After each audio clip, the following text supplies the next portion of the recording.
नमस्कार दोस्तों। हमारी आज की कहानी है व्यवहार। किसी गांव में एक बूढ़ा व्यक्ति अपने बेटे और बहू के साथ रहता था। परिवार सुखी संपन्न था। किसी तरह की कोई परेशानी नहीं थी।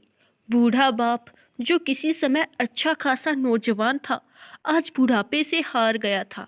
चलते समय लड़खड़ाता था। लाठी की जरूरत पड़ने लगी। चेहरा झुर्रियों से भर चुका था। बस अपना जीवन किसी तरह व्यतीत कर रहा था।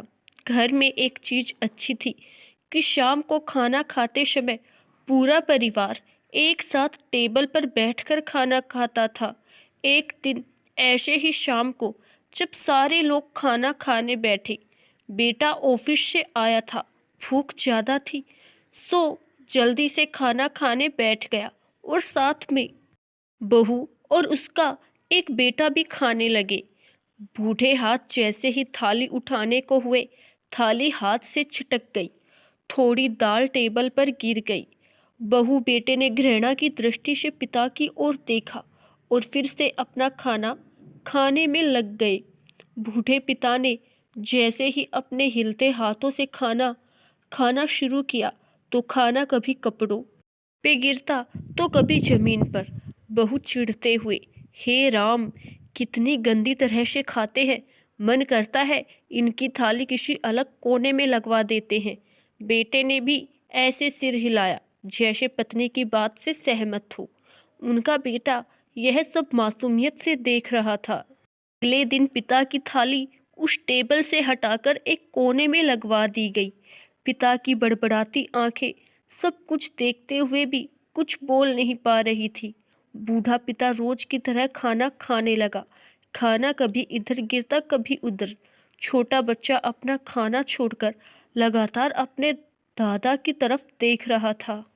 माँ ने पूछा, क्या हुआ बेटे, तुम दादाजी की तरफ क्या देख रहे हो और खाना क्यों नहीं खा रहे?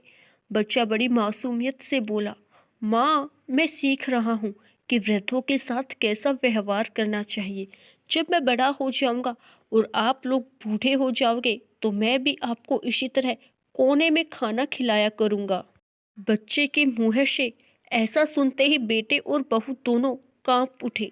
शायद बच्चे की बात उनके मन में बैठ गई थी, क्योंकि बच्चा ने मासूमियत के साथ एक बहुत बड़ा सबक दोनों लोगों को दिया था।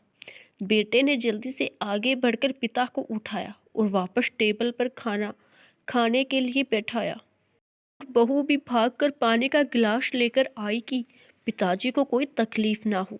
दोस्तों, माँ बाप इस दुनिया की सबसे बड़ी पूंजी है। आप समाज में कितनी भी इज्जत कमा ले या कितना भी धन इकट्ठा कर ले, लेकिन माँ बाप से बड़ा धन इस दुनिया में कोई नहीं है। आशा करती हूँ दोस्तों, आपको हमारी आज की कहानी जरूर पसंद आई होगी। धन्यवाद।